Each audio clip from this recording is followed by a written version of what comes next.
వేదిక మీద ఉన్నటువంటి పెద్దలకి, వేదిక ముందు ఉన్నటువంటి పెద్దలకి హృదయపూర్వక నమస్కారాలు తెలుపుకుంటూ, అదేవిధంగా ప్రపంచం యొక్క దిశ మార్చడానికి నడుం కట్టినటువంటి యువతకి మార్గదర్శనం చేయడానికి ఇచ్చినటువంటి ఒక ఆజం సార్ ఎవరైతే ఉన్నారో, ఈరోజు ఆయన యొక్క జన్మదినం కాబట్టి ఆయనకి హృదయపూర్వకమైనటువంటి యొక్క శుభాకాంక్షలు, శుభాశీస్సులు, శుభాభినందనలు తెలుపుకుంటూ, మనల్ని వేదిక ప్రారంభం నేను వచ్చే వరకు ఒక చిన్న చక్కగా డాన్స్ చేస్తున్నా. ఒక వక్తకి అంటే ఒక స్పీకర్కి there should be conducive atmosphere. ఇంతకంటే మంచి అట్మాస్ఫియర్ ఏమి ఉండదు. ఎందుకంటే ఇంతమంది యువత దాని గురించి వినాలి అనేటువంటి ఒక ఉత్సుకతతో, ఎంథ్యూసియాజంతో కూర్చున్నటువంటి వ్యక్తులని నిరాశపరచనని మాత్రం మాటిస్తున్నాను. నేను ఎక్కువసేపు తీసుకోను, but I throw some light on certain points. దాని మీద మీరు తర్వాత ఆలోచించండి. మొట్టమొదటి అంశం ఏంటంటే, ఇంతకుముందు సార్ చెప్పారు, 2047 2047కి భారతదేశము ప్రపంచ దేశాలకి మార్గదర్శనం చేసేటువంటి ఒక విశ్వ గురువుగా, ఒక సూపర్ పవర్గా ఎదగాలంటే ఏమి చేయాలి? దీనికి కొంచెం మనము వెనక్కి వెళ్ళాలి. ఎందుకంటే ఈరోజు ఈ స్థితికి రావడానికి ఏ ఫ్యాక్టర్స్ దోహదపడ్డాయి, మనం ఏ ఫ్యాక్టర్స్ ద్వారా ఇంకా ముందుకు వెళ్ళాలి. ప్రపంచము భారతదేశాన్ని 2000 సంవత్సరాల బానిస బతుకుతున్నటువంటి ఒక జాతిని ఒకే ఒక సందర్భంలో గుర్తించిందండి. That was 11 September 1893. 11 సెప్టెంబర్ 1893. మీరు కావాలంటే మీ యొక్క నెట్లో మీరు వెతకండి, what happened at that time.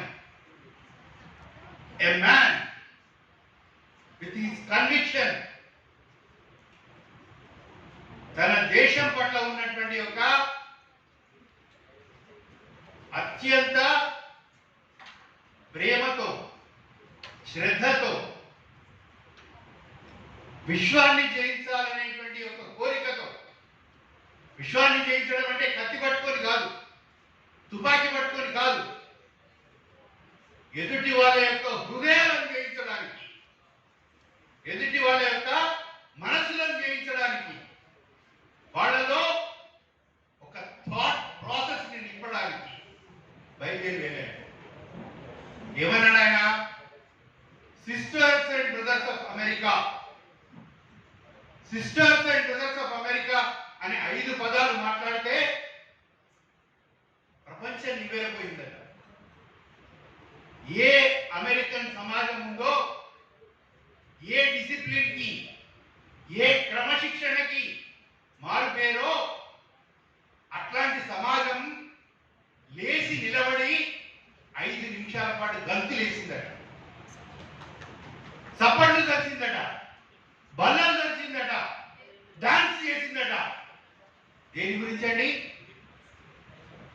కొన్ని వందల సంవత్సరాల నుంచి ఈ రకమైనటువంటి ఒక ఆత్మీయమైనటువంటి ఒక కరుణ, కారుణ్యము, వాత్సల్యము, ప్రేమ, ఇవి ఏవి వాళ్ళకి అర్థం కాకపోతే వీరుల విందైన సంగీతం వింటే ఏ విధంగా అయితే హృదయానికి సాంత్వన కలుగుతుందో ఆ విధంగా అందులో ఉన్నటువంటి 5000 మంది ఆడియన్స్ విస్మరేజ్ అయిపోయారట. This was the first event, 11 September 1893. ప్రపంచం భారతదేశాన్ని గుర్తించడం స్టార్ట్ చేసింది. రెండో incident, where the mind is without without fear అని ఒక కవి కప్లెట్ రాస్తే దానికి సాహిత్యంలో నోబెల్ ప్రైజ్ వస్తే, ఆ గీతాంజలికి నోబెల్ ప్రైజ్ వస్తే, అక్కడ ఉన్నటువంటి ఒక ప్రపంచంలో ఉన్నటువంటి మేధావులందరూ, ఒక మ్యాక్స్ ముల్లర్, ఒక లియో టాల్స్టాయ్ ఇట్లాంటి వ్యక్తులు అడిగారట, we doesn't know anything about India, అసలు భారతదేశం అంటే మాకు ఏమీ తెలియదు,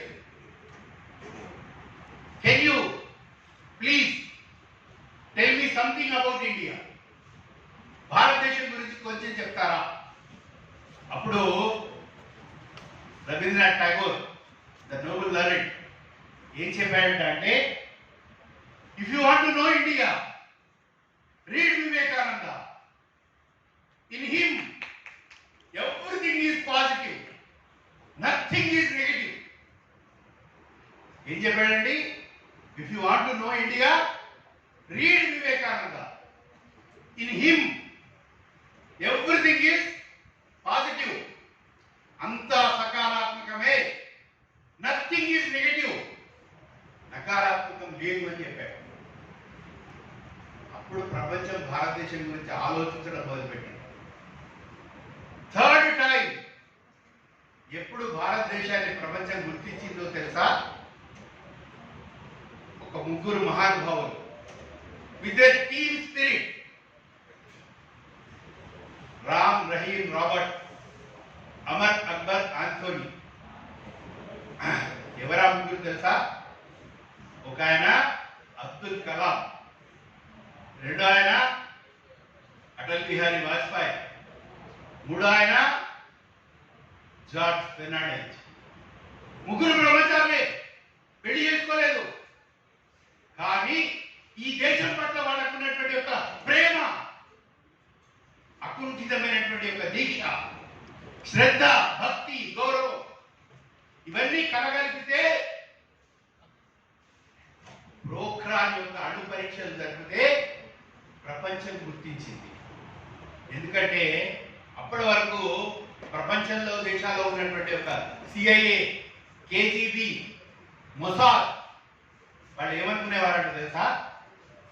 భారతదేశంలో బెడ్రూమ్లో భార్యాభర్తలు ఇద్దరు గుసగుస మాట్లాడుకుంటే ఆ గుసగుసని కూడా మేము డీకోడ్ చేయగలుగుతాం, that is our capacity, that is our power అని ప్రపంచం అనుకుంది. బట్ ప్రపంచం యొక్క కళ్ళు కప్పి ఎప్పుడైతే మనం ఈ పోఖ్రాన్ యొక్క అణు పరీక్షలు చేశామో ప్రపంచం నివేరపోయింది. How come? ప్లీజ్, ప్రపంచం నివేరపోయింది. బట్ పడుకున్నటువంటి నిద్ర లేపాం మనం. నిద్ర లేపిన తర్వాత మళ్ళీ మూడోసారి పరీక్షలు చేశాం. రెండోసారి ప్రపంచం నివేరపోయింది. ఎందుకో తెలుసా? అరే, మన నిద్రపోయిన నుండి లేపారు, మళ్ళీ వాళ్ళు పరీక్షలు చేశారు. అది కూడా మనకు బేఖబర్. మన శాటిలైట్లు, మన ఉపగ్రహాలు, మన యొక్క జాసూసీ వ్యవస్థ, మనకు సంబంధించినటువంటి ఒక అంతా ఫెయిల్ అయిపోయింది. ఆ విధంగా ప్రారంభమైనటువంటి ఒక భారతదేశం యొక్క జర్నీ మనందరికీ తెలుసు.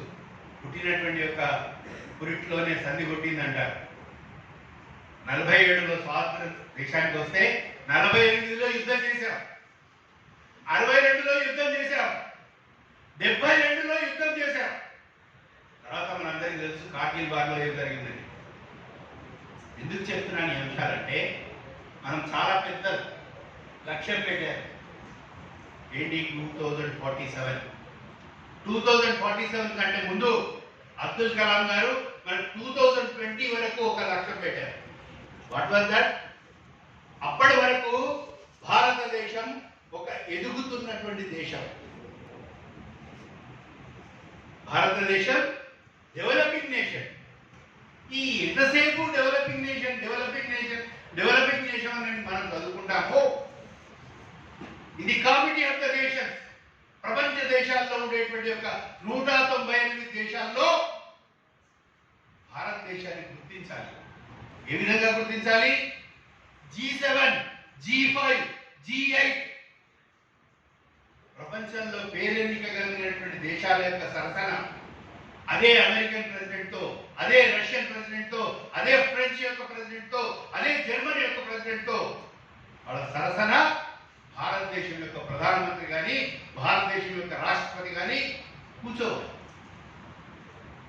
Then our head will be high. మనం తలెత్తుకొని సగర్వంగా దేశాన్ని రిప్రజెంట్ చేసేటువంటి ఒక వ్యక్తికి వెన్నెముక స్ట్రైట్ గా ఉండాలి. అదేవిధంగా మన వెన్నెముక కూడా స్ట్రైట్ గా ఉండాలి. మన వెన్నెముక యొక్క స్ట్రైట్ గా ఉంటే ఎవరికి మనం తల వంచాల్సినట్టు అవసరం రాదు. ఒకసారి అందరం కూడా భారతమాతకి జయకారం చేద్దాం. చేద్దామండి? చేద్దామా? గట్టిగా చేద్దామా? హృదయపూర్వకంగా చేద్దామా? మనఃపూర్వకంగా చేద్దామా? చేద్దామంటే నడువు నిండాగా పెట్టాలి, పిడికిలు బిగించాలి, ఛాతీ తీయాలి. You have to know what is your identity. మీలో ఉన్నటువంటి ఒక పురుషాకారం, మీలో ఉన్నటువంటి స్ట్రెంగ్త్, మీలో ఉన్నటువంటి శక్తి బయటికి రావాలి. నేను వందే అంటే అందరం గట్టిగా మాట్లాడమన్నా, గట్టిగా అన్నామా? మొత్తం వాగ్దేవి కాలేజ్ క్యాంపస్ అంతా వినబడాలి. వందే వందే వందే మాతరం మాతరం మాతరం మాతరం మాతరం మాతరం. This is our strength. అందుగురించే భారతదేశంలో ఎప్పుడు కూడా షార్దులాలు అంటే చిరుత పులులు, టైగర్లు, సింహాలు, లయన్లు వాటిని ఆరాధించారు. నాకు ఒక్కసారి బాధ అనిపించింది ఇక్కడ. ఎందుకు చెప్తున్నాను ఈ విషయం అంటే, మీ ప్రిన్సిపాల్ గారు ప్లేస్ వచ్చి మాట్లాడడానికి వస్తే పిల్లి కూతలు, కుక్కారుపులు, నక్కా ఊడలు, is it not a shame అన్నట్టు యువర్ పార్ట్. ఇక్కడ కూర్చున్నట్టు వాళ్ళందరూ విద్యార్థులు, స్టూడెంట్స్, చదువుకునేటువంటి వాళ్ళు. మీకెందుకు ఈ దరిద్ర బుద్ధులు? మీకెందుకు ఈ పిల్లి కూతలు? మీరందరూ కూడా మీ శక్తిని గుర్తించండి. 2047లో భారతదేశం స్వాతంత్రం కాదు, ప్రపంచానికి మార్గదర్శనం చేయాలంటే మనం పిల్లుల్లాగా, కుక్కల్లాగా, నక్కల్లాగా ఉంటే కాదు. You have to know our potentiality.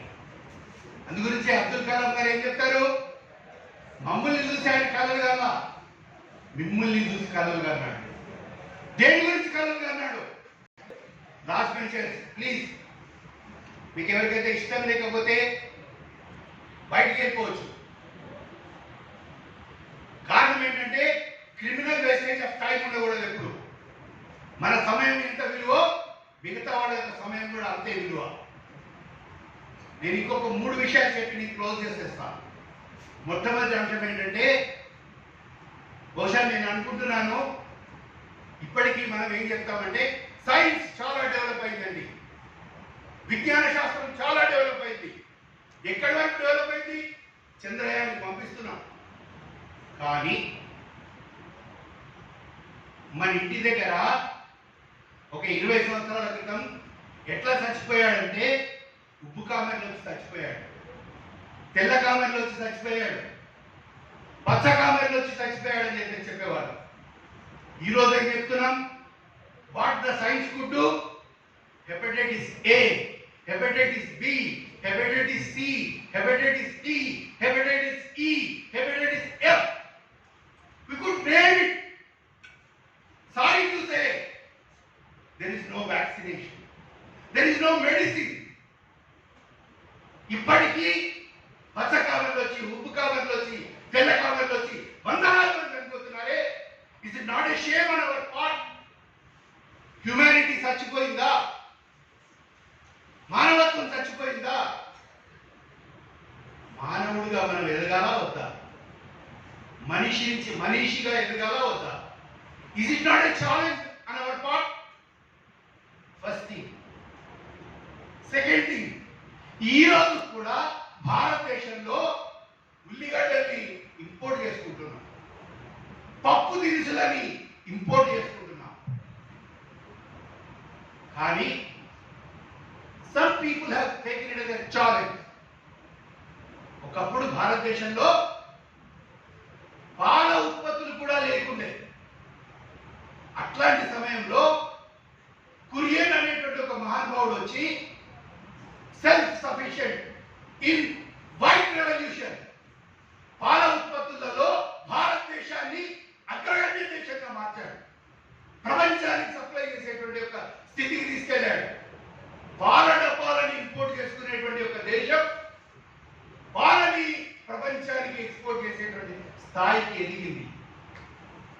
What about green revolution? బియ్యం లేక, గోధుమలు లేక పస్తులు అన్నటువంటి జాతి ఈ జాతి. అట్లాంటి సమయంలో ఇంతకుముందు మీరు నినాదం ఇచ్చారే, నేను జై జవాన్ అంటే మీరు జై కిసాన్ అనండి, గట్టిగా అన్నాం. జై జవాన్, జై జవాన్, జై జవాన్. అట్లాంటి ఒక కిసాన్ ని నెత్తిలో పెట్టుకున్నటువంటి దేశం భారతదేశం. కానీ స్వామినాథన్ అనేటువంటి ఒక మహానుభావుడు వచ్చి గ్రీన్ రెవల్యూషన్ తీసుకొచ్చి భారతదేశాన్ని ఒక సెల్ఫ్ సఫిషియెంట్ నేషన్ గా తయారు చేశాడు. బట్ మీ అందరూ కూడా ఒకసారి ఆలోచించండి. You came here for a purpose. Know what for purpose for you came here. మీరు ఎందుకు ఇక్కడికి వచ్చారు? What is that purpose? ఎందుకంటే భగవంతుడు మన మీద ఎంత ఇన్వెస్ట్ చేశాడంటే, ఈ రోజు ఒక లివర్ ట్రాన్స్ప్లాంటేషన్ అయితే ₹1,00,00,000 ఖర్చు పెడతారు. ఒక హార్ట్ ట్రాన్స్ప్లాంటేషన్ అయితే 80 లక్షల నుంచి 85 లక్షల రూపాయలు ఖర్చు అవుతాయి. 2 కళ్ళు ఇచ్చాడు, 2 కిడ్నీలు ఇచ్చాడు, రెండు ఒకటి ఖరాబ్ అయిపోతే ఇంకోటి స్పేర్లో వాడుకోండి. What for? Some purpose. ఏదో ఒక లక్ష్యంతో మనల్ని ఇక్కడికి పంపించాడు. Know what purpose you came here. Kindly దాని మీద దృష్టి పెట్టండి. పెడితేనే 2047లో భారతదేశం ఏదైతే ఉందో ప్రపంచానికి మార్గదర్శనం చేసే స్థాయికి ఎదుగుతుంది. ఎందుకు? Today we are in 2025. Another 22 years. మీరందరూ ఇప్పుడు 22, 23 ఏళ్ల వయసులో ఉన్నారు. మీరు 44, 45 సంవత్సరాల వయసుకు వచ్చే వరకల్లా ప్రపంచానికి భారతదేశం మార్గదర్శనం చేసేటువంటి స్థితిని మీరు చూస్తారు, మేము చూడం. That is the responsibility which he has been given to us by Abdul Kalam. So చిట్ట చివరిగా అది సాధించాలంటే మనలో 3 గుణాలు ఉంటాయి. ఫస్ట్ థింగ్ ఆత్మగౌరవం, సెల్ఫ్ రెస్పెక్ట్. ఏ జాతిలో అయితే ఆత్మగౌరవం ఉండదో, ఏ జాతిలో అయితే సెల్ఫ్ రెస్పెక్ట్ ఉండదో ఆ జాతి బతకడానికి వీలేదంటాడు. ఎందుకో తెలుసా? ఇంతకుముందు నేను చెప్పానే ఒక ఎగ్జాంపుల్. ఏంటా ఎగ్జాంపుల్? గీతాంజలికి నోబెల్ ప్రైజ్ వస్తే జపాన్ దేశానికి వెళ్తాడు ఆ రవీంద్రనాథ్ ఠాగూర్. వెళ్తే ఆ రవీంద్రనాథ్ ఠాగూర్ పెద్ద హాల్, ఎందుకంటే ఈయన మాట్లాడిన విధానం చూసి జపాన్ ప్రధానమంత్రి, జపాన్ కింగ్ అని పిలుస్తారు అక్కడ. But no single student turn. Vice chancellor గారు వచ్చారు, లెక్చరర్లు వచ్చారు, యూనివర్సిటీ అడ్మినిస్ట్రేషన్ మొత్తం వచ్చింది. But no single student has come. Vice chancellor గారు స్వయంగా వెళ్ళి హాస్టల్లో అడుగుతాడు, వై యు నాట్ కమ్? ఇప్పుడు ఆ పిల్లవాళ్ళు చెప్పిన సమాధానం ఉందే, ఏం చెప్తారట అంటే, ఒక బాలిక దేశం నుంచి వచ్చేటువంటి ఒక బాలిక బతుకుతున్నటువంటి ఒక మనిషి వస్తే why should be listen him? ముందు ఆ దేశానికి స్వాతంత్రం తెచ్చుకోమనండి. Then we will recognise that person. బానిసని ప్రపంచం చూసేటువంటి ఒక విధానం అది. కాబట్టి you should have self respect. ఆత్మ గౌరవం కావాలి. నెంబర్ 2 సెల్ఫ్ కాన్ఫిడెన్స్, ఆత్మవిశ్వాసం. ఆత్మవిశ్వాసం లేకపోతే నేను ఈ పని చేయగలను అనేటువంటి ఐ విల్ అనేటువంటి ఒక పవర్ కనుక మనలో లేకపోతే వివేకానంద చెప్పినటువంటి కొటేషన్ ఎన్ని చెప్పినా పనికిరాదు. Everything is with in you, all power is with in you. ఎన్నిసార్లు చెప్పినా కూడా మనలో కనుక సెల్ఫ్ కాన్ఫిడెన్స్ లేకపోతే, ఎందుకు చెప్తున్నాను ఈ అంశం అంటే బాధతో చెప్తున్నాను. నిన్నగాక మొన్న నగర్లో వాగ్దేవి కాలేజీలో ఒక అమ్మాయి సూసైడ్ చేసుకుంది. తల్లిదండ్రులు కన్నటువంటిది చచ్చిపోవడానికి, వాళ్ళు కని పెంచి పెద్ద చేసి మనలో ఒక 17 సంవత్సరాలు 20 సంవత్సరాల యొక్క కంటిన్యూస్ ఎడ్యుకేషన్ ఇచ్చిన తర్వాత కూడా వాళ్ళ మీద వాళ్ళకి కాన్ఫిడెన్స్ లేకపోతే what for they are living. బయట పశువులు బతుకుతున్నాయి, వాళ్ళు కూడా బతుకుతున్నారు కాదు కదా. మనం వి షుడ్ నో మన యొక్క self confidence. This is the second thing. ప్రపంచాన్ని జయించాలంటే మనలో మనకి ఆత్మవిశ్వాసం ఉండాలి. థర్డ్ చెప్పి క్లోజ్ చేస్తాను. థర్డ్ థింగ్ ఏంటంటే ఆత్మ నిగ్రహం, self restrain. What is good, what is bad, వివేకము, వివేచన. లాస్ట్ ఎగ్జాంపుల్ చెప్పి నేను క్లోజ్ చేస్తాను. వాట్ ఈస్ దట్ ఎగ్జాంపుల్ అంటే చంద్రశేఖర్ ఆజాద్. పేరు విన్నారా? ఆజాద్. ఆజాద్గా పుట్టాను, ఆజాద్గా పెరిగాను, ఆజాద్గానే మరణిస్తాను అని బ్రిటిష్ వాడికి తలచకుండా తన తుపాకీ గుళ్లతో తనను కాల్చుకొని ఆల్ఫ్రెడ్ పార్క్ అలహాబాద్లో ప్రయాగరాజ్లో చెట్టు చాటున చనిపోతే, అదే చంద్రశేఖర్ ఆజాద్ యొక్క శరీరం దగ్గరికి, బాడీ దగ్గరికి రావడానికి బ్రిటిష్ వాడికి 6 గంటలు పట్టింది. కారణం ఏం తెలుసా? ఎక్కడి నుంచి చేస్తున్నాడో, ఏ విధంగా వెప్పుల్లాగా నిలబడతాడో, ఏ విధంగా మమ్మల్ని అందరినీ చంపుతాడో, ఇంత భయంలో ఉంచాడు చంద్రశేఖర్ ఆజాద్. అలాంటి ఆయన యొక్క లైఫ్లో ఒక చిన్న ఇన్సిడెంట్. ఆయనకు ఒక మిత్రుడు ఉంటాడు, ఆయన పేరు కాకోరి కుట్ర కేసు జరుగుతుంది. ఒక యూనివర్సిటీ ప్రొఫెసర్ గారి ఇంట్లో ఈజ్ హైడ్ అవుట్. అక్కడ షెల్టర్ తీసుకొని ఉంటున్నాడు. 2nd ఫ్లోర్ పైన ఒక చిన్న రూమ్. ఆ రూమ్లో బాత్రూంలో నుంచి బయటికి వస్తున్నాడు. మీకు అందరికీ చంద్రశేఖర్ ఆజాద్కి 2 ఫోటోలు కనబడతాయి. ఒకటి ఆ యొక్క బాత్రూంలో నుంచి బయటికి వస్తుంటే మీసాలు నిలబెట్టినటువంటి ఒక చంద్రశేఖర్ ఆజాద్. అప్పుడు దుర్గాభావి వచ్చి ఫోటో తీయడానికి వస్తుంది. వస్తే కేవలం తువాల మీద ఉంటాడు. చెప్తాడు, నా మీసాలు నిలబెట్టుకొని, మీసాలు నిలబెట్టుకొని భారతదేశానికి శౌర్య ప్రతాపాలని, శౌర్య పరాక్రమాలని, విజిగీషు ప్రవృత్తిని, కిల్లర్ ఇన్స్టింక్ట్ని చూపెట్టిన మహానుభావుడు. అట్లాంటి మహానుభావుడు 2వ ఫ్లోర్లో ఉంటే, అదే ఇంట్లో ఒక యువతి ఉంటుంది, విధవరాలు ఉంటుంది. ఆవిడ సడన్గా వచ్చి నాకు కావాలంటే స్పర్ ఆఫ్ సెకండ్ ఏమీ ఆలోచించకుండా ఆ కిటికీలో నుంచి కిందికి దూకేస్తాడు. ఆ ప్రొఫెసర్ వచ్చి అడుగుతాడు, ఏమయ్యా 2వ అంతస్తు నుంచి పైనుంచి కిందికి దూకావు, నీ కాలో చెయ్యగిలితే, నీ తల పగిలితే ఏమయ్యేది అని. అప్పుడు చంద్రశేఖర్ ఆజాద్ చెప్తాడు, if I would have lost my character, నా శీలాన్ని నేను కోల్పోయి ఉండేది వాడిని. ప్రపంచమంతా ఏ విధంగా గుర్తించేది? A characterless fellow is the Chandrasekhar Azad అని గుర్తించేది. But to have my character, నా శీలాన్ని, నా యొక్క క్యారెక్టర్ని కాపాడుకోవడానికి నేను చేసినటువంటి పని, దట్ ఈస్ ఆత్మ నిగ్రహం, దట్ ఈస్ సెల్ఫ్ రిస్ట్రైన్. కాబట్టి కాబోయేటువంటి యొక్క భారతదేశానికి సంబంధించినటువంటి యొక్క అత్యున్నతమైనటువంటి యొక్క సాంకేతిక విద్య చదువుతున్నటువంటి ఇంజనీరింగ్ విద్యార్థులారా, 2047లో వికసిత భారత్ కావాలంటే, ఈ దేశం బ్లూమ్ కావాలంటే, ఈ దేశం వికసించాలంటే, ఈ దేశం పురోభివృద్ధి చెందాలంటే మీ భుజస్కంధాల మీద దాన్ని ముంచుతారా, తేల్చుతారా, ముందుకు తీసుకెళ్తారా, వెనక్కి తీసుకెళ్తారా? That is left your choice.